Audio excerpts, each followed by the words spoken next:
I have come across a newly pregnant vegan woman who is so out of touch with nature and reality that she is denying her body's cravings for meat, as well as ignoring her body's rejection of the fruits and vegetables that she thinks is so good for her.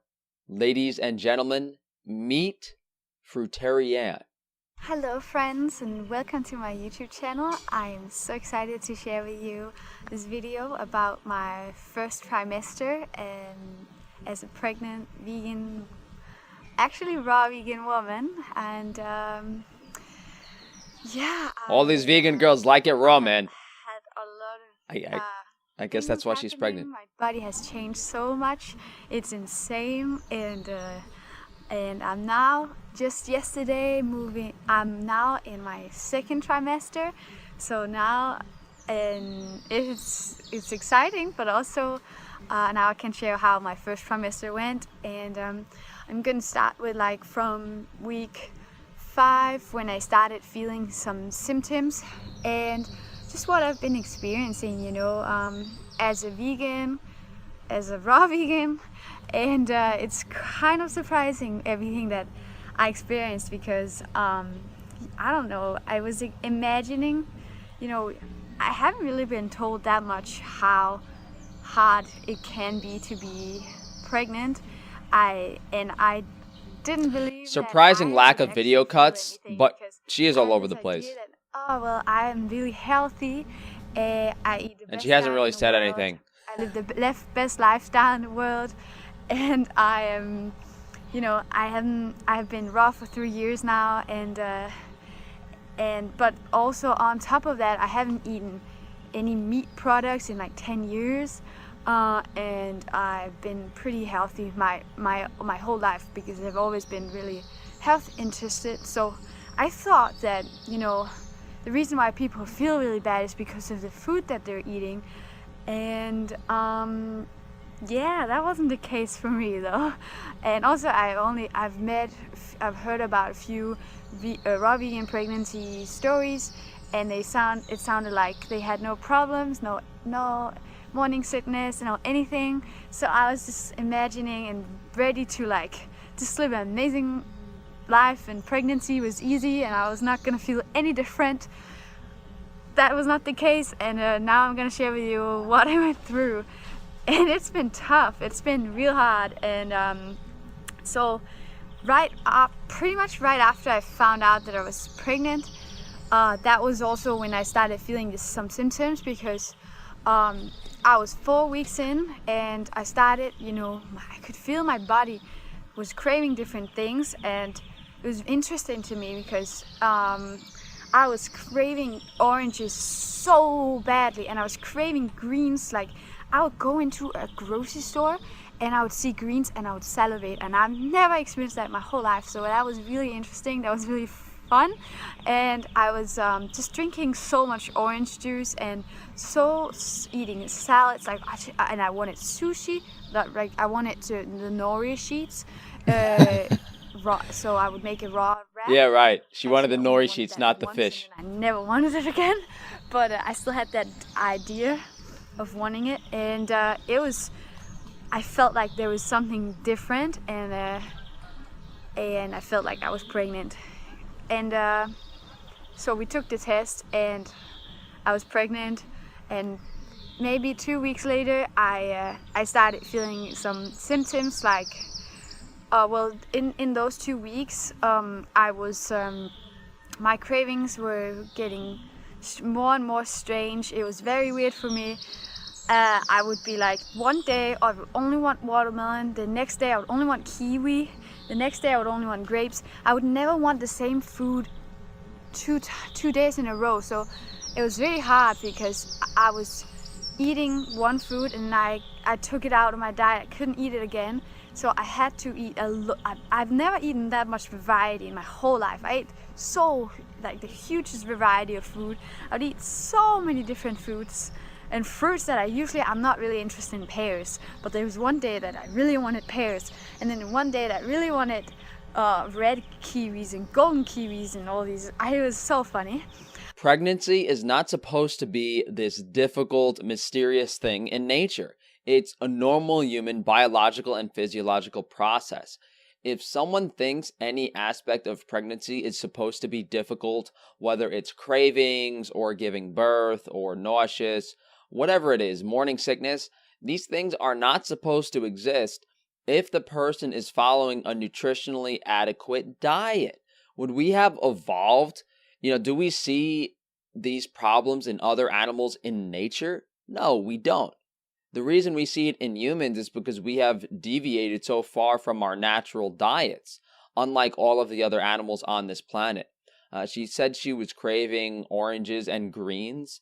My only speculation on that is a lack of iron. She could be anemic. So oranges being a source of vitamin C in her diet to increase the absorption of iron, which there might be some non-heme iron in the greens, but the degree of absorption there is going to be insignificant.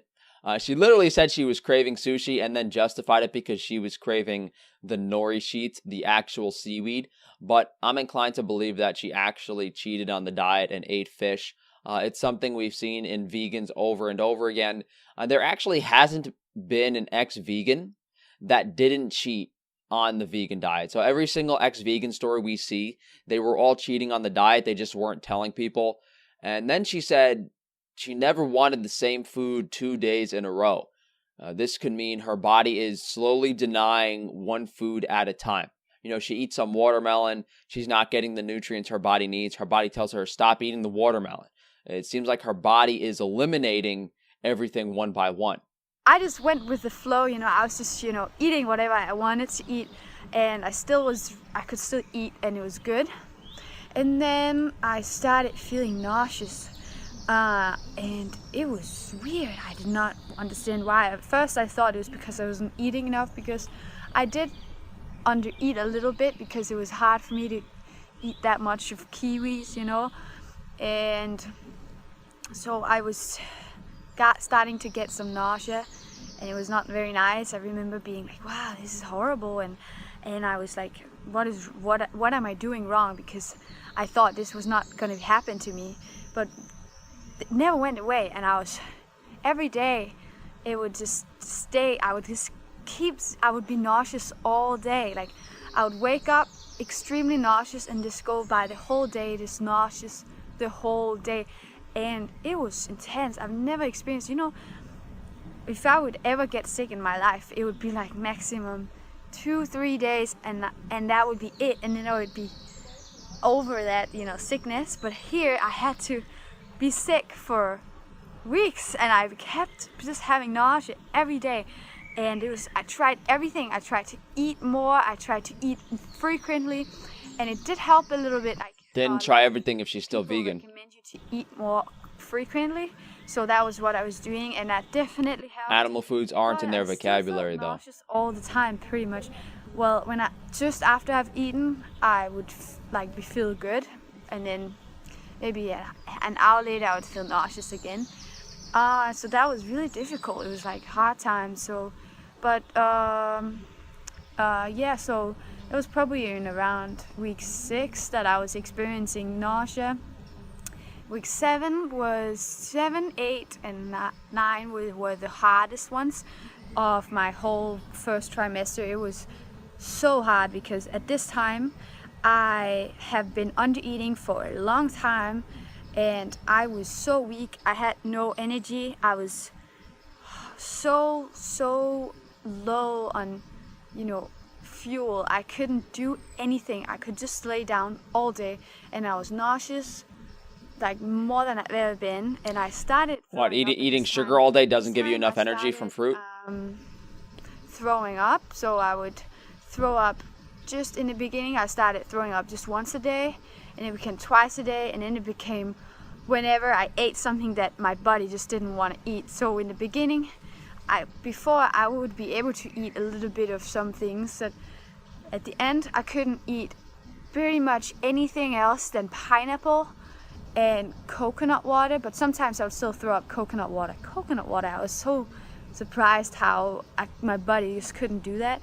And then I would be doing juices. I could only do in the beginning I could do apple juice and orange juice, but then after a while I just could not do that. I would throw up if I even just smelled it. And so I only did watermelon juice the last pretty much until I came to Denmark for like a month maybe. Lived off of watermelon juice as a pregnant woman for a month. 12, I was doing pineapple and watermelon juice, and about 600 calories a day, or maximum 900.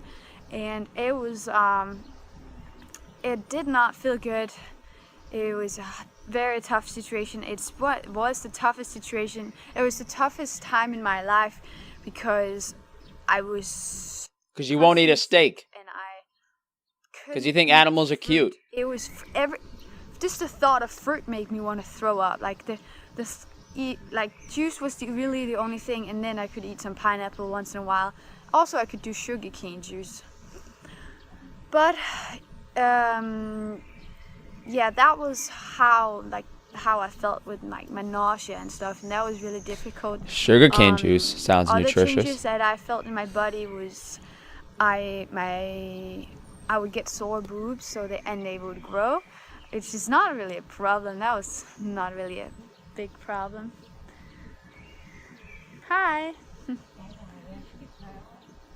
Ja, det er min mor. All right, that was someone from this neighborhood. So, so that was one thing I experienced. Something else I experienced was, what did I experience? It's very sensitive to smells. I could not stand the smell of fruit. I couldn't stand the smell of fermented fruit. Like we would sometimes have like a bowl of something that was just fruit scraps or something, and I could not stand that. That was really hard for me. So I was experiencing that was really difficult for me because we were fruitarians, so we would have tons of fruit in the van, and it made me just so sick. Sometimes I would just smell the papayas. Papaya were one of the things I really could not eat. I would throw up when I smelled it, and I would throw up if I smelled fruit, and yeah, it was just difficult because I've always loved fruit, and suddenly in my life I experienced just could not eat any, and I just really didn't. I was also eating crackers actually because that was something I could eat, and it didn't make me want to throw up. I did throw it up sometimes, but really it was not something that was bad. But I did not feel good eating that. I would get so much gas, and my farts would stink really bad. So yeah, it's not optimal. Okay, so she knows what optimal is. Smells. I would also be very sensitive to, just emotionally. I would cry a lot more easily, and I would I'm still like that. There's not much else that I experienced besides really, really sensitive to smells, really sensitive in general. Just I would cry very easily, and I felt that I really needed love at this time. That was something that I was craving a lot. And one thing is consistent for sure: these vegans have absolutely no understanding of the vitamin, the mineral, the element, the fatty acid content of these foods. They think they're following the healthiest diet. There's some element of purity that they've established in their minds about veganism, about the vegan diet, that they think is so good for them, yet they're not giving their body any of the nutrients they need. And not just nutrients, they're not giving their body fats and proteins, essential energy sources. She was throwing up every single time she was eating, incapable of actually consuming, a non-starvation amount of food. And her body, all the signals her body was giving her are indicators that she's not following the natural diet that her body wants. She can't eat the fruit. She can't smell the fruit. She's vomiting up every single thing she's eating. I looked at a recent video of hers, and she stopped the raw vegan diet. It seems like she's eating cooked foods now. And in that video, she seemed really excited about her pregnancy and, what she's going to do for her channel. But I hate to burst her bubble. With the amount of nutrition she's gotten during her pregnancy on a vegan diet, it's very unlikely that the child is going to be healthy. But we'll see how things turn out. I also experienced, coldness for some reason, but I think the reason why I felt so cold was because my body didn't have enough energy to heat itself up, so I would just shiver all the time, and I needed to wear have blankets around me all the time, and yeah, so blankets in the middle of the jungle. Even being in Denmark where it's colder, I can sit here with a t-shirt and I'm fine because I've been eating more here, and I don't feel so nauseous. But I'm gonna make a video about my second trimester once it's finished, and I think that's it for the video. Thank you so much for watching. It's been really hard, but also, teaching me a lot of things, like, how much the body goes through, even if you are a clean eater, go through in this time, how many hormones that are changing, how just everything is changing, and I felt so many changes, and it's been really amazing to feel all these things and keep feeling them, but also really hard because I wasn't expecting this at all.